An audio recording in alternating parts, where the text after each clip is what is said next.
बामदेव जी की लड़की विधवा हो गई बालक। उन्होंने लगाकर कहा कि विट्ठल भगवान का पूजा करो, विट्ठल यानी भगवान कृष्ण की पूजा करो, इनकी सेवा का मौका तुमको दे रहे हैं, सेवा का कर।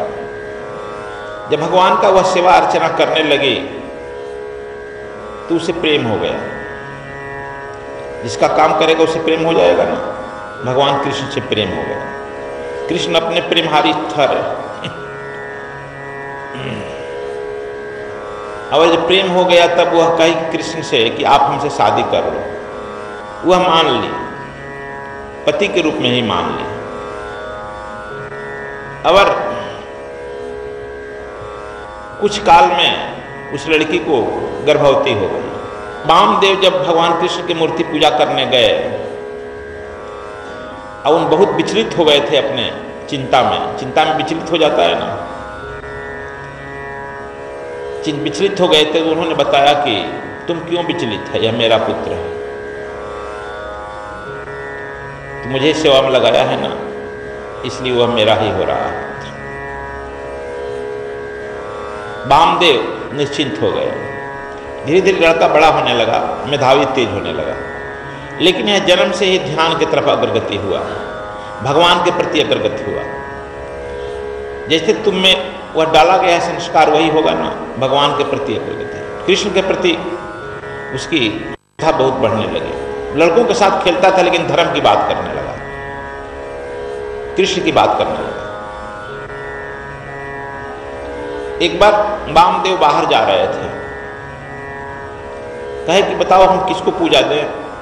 अब तुम ही एक बेटा है, इसकी सेवा का मौका तुमको दे रहे हैं, भगवान का पूजा नियमित रूप से करना। ये भगवान जो हैं दूध पीते हैं, इनका दूध जो है रोज 2 किलो आता है ना, लेकर आना, गर्म करके मेवा मिश्री डालकर पिलाया जाता है, खिलाया जाता है। 5-6 साल का लड़का कहा कि ठीक है, बहुत खुश हुआ कि हम भी पिलाएंगे। रोज देखता था नाना जी को पिलाना। रात में जब माँ सुलाई तो हर 1 घंटा पूछता था, माँ भोर नहीं हुआ क्या बात है, तुम बार बार। कहा कि हमको सेवा करना है ना, भगवान को सेवा करना है, दूध पिलाना है। हर घंटे घंटे पूछता था, भोर नहीं हुआ, 4 बजे ना सेवा किया जाता है। देख, चिंता तुमको होती है सेवा का, नहीं तो कहता है कि हम सो गए गुरुजी, नींद नहीं टूटी सेवा का तुमको चिंता नहीं है ना, कैसे टूटेगा। वह लड़का समय पर आया 4 बजे, पूजा उनको नहवा धोवा करके दूध लेकर के गर्म मिश्री माँ से करने लगा। उसकी माँ चिल्ला रही थी कि अरे तुम्हारे खाने का समय हो गया, 9 बज गया, 10 बज गया, क्या कर रहा, अभी सेवा कर रहे हैं ना, रुक। भगवान को ले गया, ठंडा करके कहा पी लो। भगवान पिए नहीं, फिर कहा कि चला जाते हो हमसे परिचय अभी नहीं हुआ है, नाना खिलाते थे ना, मंत्र जानता नहीं है कुछ। पर्दा कर दिया, नाना जी पर्दा कर देते, अच्छा पी लो। फिर जाकर पर्दा खोला तो दूध नहीं रखा हुआ, कहा अच्छा अब नहीं पिया। फिर कहा पानी नहीं रखे, शायद पानी मुंह हाथ धोकर पिएंगे, पानी भी रख दिया, फिर ढक दिया। फिर कहा अब तो पी लो। माँ चिल्लाती, कहा था कभी दूध पिए नहीं।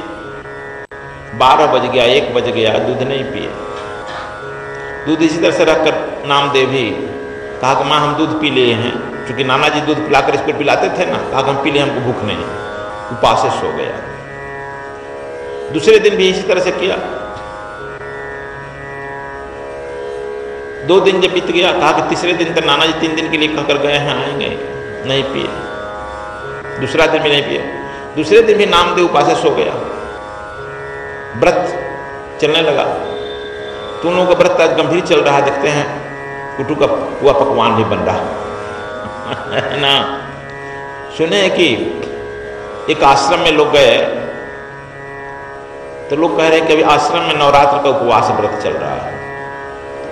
तो सोचे कि चलो उपवास व्रत है तो आश्रम में खर्च नहीं हो रहा है। आश्रम के महंत से लोग मिले, अमितेश्वरानंद से लोग मिले, क्या जी आश्रम में तो आजकल खर्च नहीं बच गया है, कुछ नहीं हो रहा है, आजकल सब उपवास पानी का है। कहा कि नहीं, अंतर यही है कि पहले जो है 20 रुपया प्रति व्यक्ति खाना में लगता था, अभी 200 रुपया लग रहा है प्रति व्यक्ति। आगे कैसा उपवास यार, कहा कि यही तो उपवास है। तो ऐसा उपवास नामदेव नहीं किया था। तीसरा दिन हुआ तो फिर अपना सामान वामान लेकर गया। कहता भगवान अब तो खा लो, आज नाना जी आएंगे तो क्या होगा, हमको डांटेंगे कि 3 दिन तो उपवास है। सब सेवा वाह करके रख दिया, नहीं खाया। कहा कि ये मानेगा नहीं। अब रोज गाय रखा था ना, गाय चराने के लिए लाठी बाहर रखा था, रह अभी बताते हैं।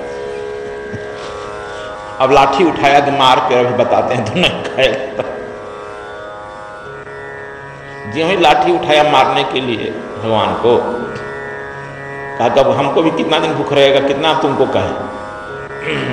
जो ही लाठी उठाया, भगवान सुनते हैं कि हाथ पकड़ लिए।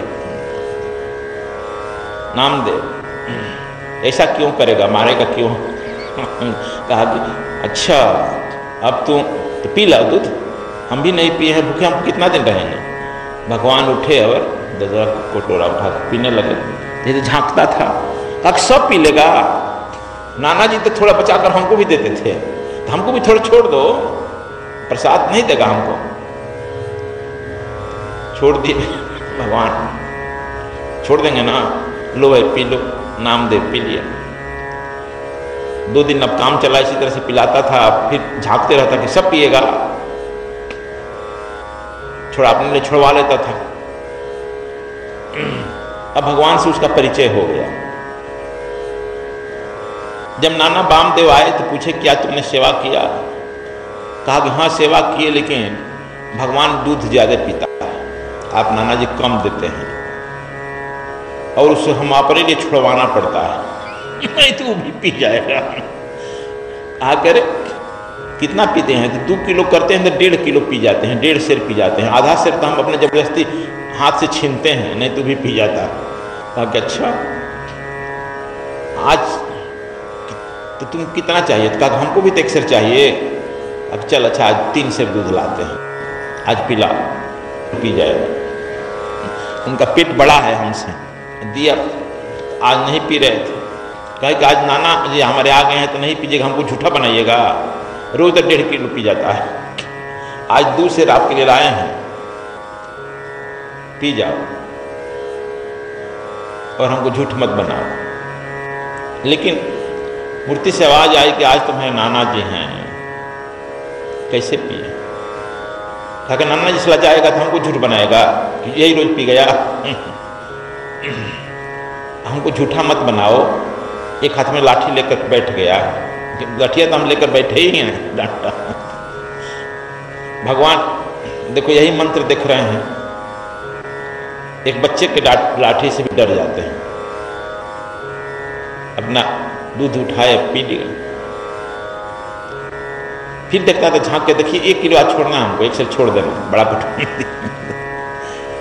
अब जो है वामदेव समझ गए कि हमारा लड़का जो है भगवान के भक्ति में सिद्ध हो गया है। तो देखो यह कम उम्र से ही यह संस्कार डाला जाता है। इस तरह से नामदेव की ख्याति बढ़ने लगी चारों तरफ। नामदेव जी की कीर्ति सुनकर चारों साधु महात्मा भी आने लगे, भीड़ लगे। नामदेव जी का काल और कबीर साहब का काल लगभग एक ही रहा है। इस समय की मिलता है सिकंदर लोदी दिल्ली में था, और नामदेव को पंढरपुर सुन करके सिकंदर लोदी अपने यहाँ बुलाया, और कबीर साहब से भी सिकंदर लोदी का हुआ है सामने। सिकंदर जब आया तो कहे कि तुम सुनते हो कि बहुत सिद्ध हो करामात, कुछ करामात करके दिखा दो। कहा कि कुछ हम करामात जानते भाई राजन, तो हम छिपा का सेवा करके अपना पेट पालते, हम भी तुम्हारे ऐसा गद्दी पर बैठे रहते कहीं। देखो पहले जो है गुप्ते जो पहले जो अपनी भक्ति लोग छिपा कर रखते थे, अब थोड़ा समय हम लोग प्रकट करने लगते हैं। हम बहुत सिद्ध है ना, छिपा कर रखते थे। कहा कुछ तो करके दिखाओ, कहा कि हमारे पास कुछ नहीं करना। कहा कि एक काम करो, देखो ये गाय मरी हुई है, तुम हिंदू है ना साधु, ये गाय को जिंदा करके गाय ले जाओ। अब नामदेव काकर चक्कर में पड़ गए, जाकर गाय के नजदीक बैठे, उनके पैर पर कहे कि गौ माता आप क्यों सोई हुई हो? आप तो भगवान कृष्ण आपको चराते हैं वृंदावन में, आप जग कर चलिए मेरे साथ पंढरपुर में, वहाँ पर आपका दूध मैं अपने भगवान को पिलाऊंगा, आप यहाँ सोकर क्या करिएगा मलिक्ष के यहाँ। सुनते हैं गाय उठ करके खड़ी हो गई और नामदेव के साथ चलने को तैयार हो गए। अब राजा जो है वह बहुत आश्चर्यचकित हुआ कि तो बड़ा कर्म आती है। नामदेव को एक सोने का पलंग बना करके कहा कुछ हमसे मांग लो, गांव जागीर जायदाद मांग लो। कहा कुछ हमको नहीं चाहिए, हम अपना परिश्रम करते हैं, जो मिलता है अपना भी पेट भर लेते हैं, जो साधु संत आता है उसका भी सेवा हो जाता है, हमको कुछ चाहिए। बहुत प्रयास किया कुछ लेने के लिए, कहा कि नहीं। तब कहा कि अपने भगवान के लिए हमारी प्रार्थना कर देना, उसके लिए एक सोने का पलंग दे देते हैं बनवा कर, सोना मणि जटित, इसको ले जाओ। कहा ठीक, स्वीकार कर लिए। तो नामदेव अपने कपार पर लेके चल दिए। तुम ही ले जाएगा तो हम क्या करें, अब कोई चेला नहीं है? कहा कि नहीं, हम चेला खुद हैं, खुद चेला है, खुद गुरु। कह रही यार चलो हमारे आदमी जाकर पहुंचा देंगे आपको 10-20। कहा कि हमारे भगवान का आसन आपके आदमी क्यों ले जाएगा, हमारे भगवान है ना, हम ही ले जाएंगे। सुना नहीं है कि भरत जी अपने भगवान का खड़ा ले गए, जब हम अपने ले जाएंगे। वो अपने कपार पर ले लिए, 10-20 आदमी कहे भाई कीमती सामान है, सोना चांदी हीरा मढ़ा हुआ है, बॉडीगार्ड भी लगा दिए, बॉडीगार्ड लोग चल दिया। जमुना जी के किनारे आ गए, जमुना जी में प्रवेश किए और पलंग को डाल दिए। कहा कि हे भगवान, हे नारायण, इस पलंग पर आप सो, इसी में मैं चला।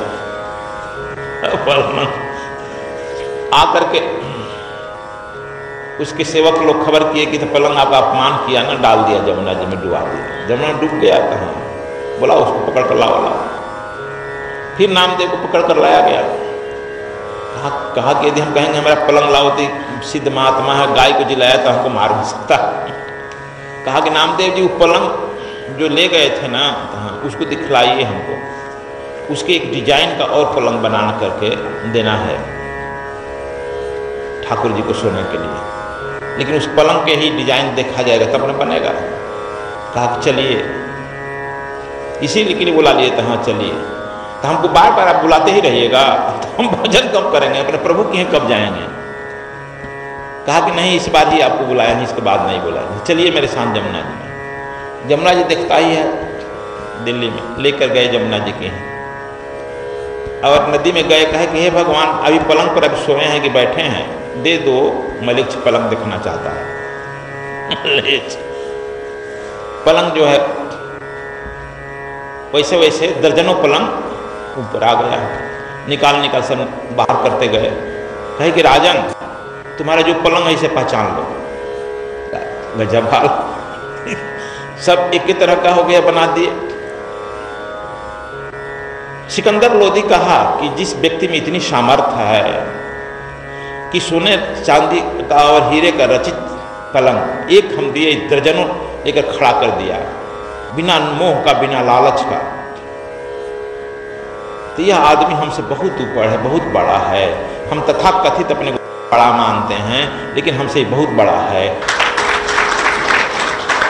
तो देखो, तुम्हारी साधना, तुम्हारी भक्ति, तुम्हारी वैराग्य यदि ठीक ठीक है और ठीक तुम्हारा प्रेम है, परीक्षाएं होगी और उस परीक्षा से तुम पास होते चले जाओगे। यदि तुम्हारी कपटपूर्ण भक्ति है तो उसमें फेल करते जाओगे। ऐसा संभव नहीं कि परीक्षा ना हो। अब तुम हर के साथ भक्ति की भी परीक्षा होती है।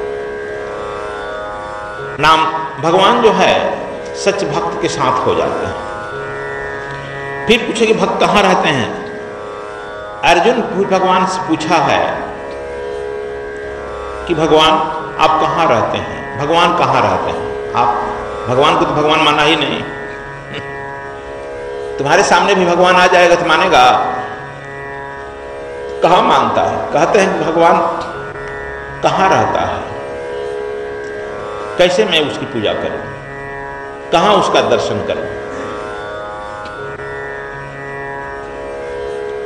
जो सामने तुम्हारे रहेगा तो उसको निश्चित निकाल देगा, वो तो है ही नहीं, यदि रहता तो इतना नजदीक आता। अर्जुन भी यही पूछ रहा है। कहते हैं कि वह सब रूपों में है, सब जगह है, सर्वव्यापी है, वह सदा से ही रहता है। तुम हम सब में वह विराजमान है। यह नहीं कहे कि मैं तुम्हारे सामने हूं, शायद यह कहते थे तू नकार जाता। इसलिए कहते हैं कि यतः प्रवृत्ति भूतानां येन सर्वमिदं नतम्। यह सब भूतों में है, सब जगह है। और यही बात श्रीमद् भागवत के 11 अध्याय में, 11वां अध्याय के 11वां स्कंद के 11वां श्लोक में कपिल जी अपनी मां से कह रहे हैं कि जो व्यक्ति मंदिर में किसी मूर्ति की पूजा करता है, उपासना करता है, वह व्यक्ति उस परमात्मा को सबके भूतों में नहीं देखता है, सब में नहीं देख पाता है, और वह सब में देखते हुए भी मुझे घृणा करता है, वह व्यक्ति मेरा भक्त नहीं हो सकता है। मेरा भक्त सचमुच में वही है जो सब भूतों में मुझे दर्शन करता है और सब भूतों में दर्शन करके हर्षित होता है, खुशी होती है, नमन करता है, वही व्यक्ति मेरा भक्त है।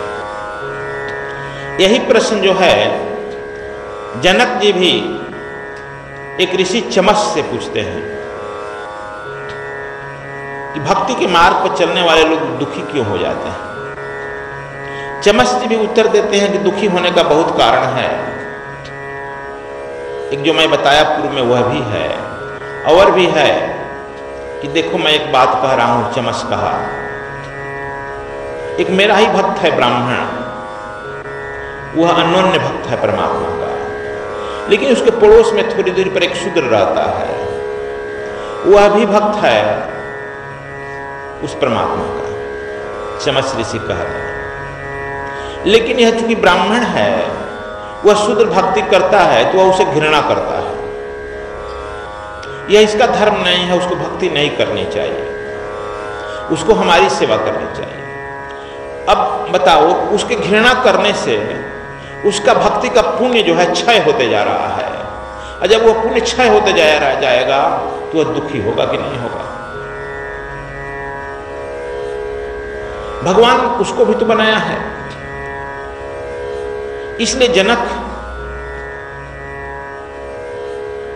भगवान सब रूपों में जब व्याप्त हैं और जहां भक्ति हो गई है, उस भक्त के माध्यम से वो स्वयं प्रकट हो गए।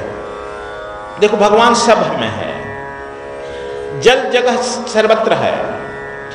देखिए जिस जगह से जल प्रकट हो जाता है, जिस नलका से प्रकट हो जाता है, जिस कुआं से प्रकट हो जाता है जल, वहीं तुम्हारी प्यास न बुझाती है। भगवान सब में है। जिस मनुष्य से वो प्रकट हो जाता है वही समय का सदगुरु कहलाता है ना, उसमें हम लोग प्रत्यक्ष जाकर देख सकते हैं ना। इसलिए चमस ऋषि भी कहते हैं यही बात कि तुम सब में। सद्गुरु स्वामी कृष्णायन जी महाराज के साहित्य व प्रवचनों की DVD प्राप्त करने के लिए संपर्क करें 098 68 88 6830 099 68 43 0203। सद्गुरु स्वामी कृष्णायन जी महाराज का उत्तर प्रदेश कार्यक्रम दिनांक 23 मई 2015 से 25 मई 2015 तक सद्गुरु धाम आश्रम बरईपुर में सद्गुरु आत्मादास जी का निर्वाण दिवस कार्यक्रम आयोजित किया जा रहा है। दिनांक 23, 24 और 25 मई को दिव्य गुप्त विज्ञान की कक्षा आयोजित की जाएगी। दिनांक 25 मई 2015 को प्रातः 7 बजे ब्रह्म दीक्षा का कार्यक्रम संपन्न होगा। अधिक जानकारी हेतु संपर्क करें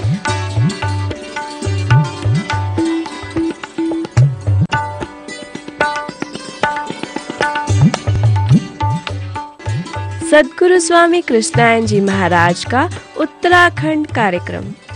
दिनांक 31 मई दिन रविवार से 6 जून दिन शनिवार तक सद्गुरुधाम आश्रम बद्रीनाथ धाम में स्वर योग साधना शिविर आयोजित किया जा रहा है।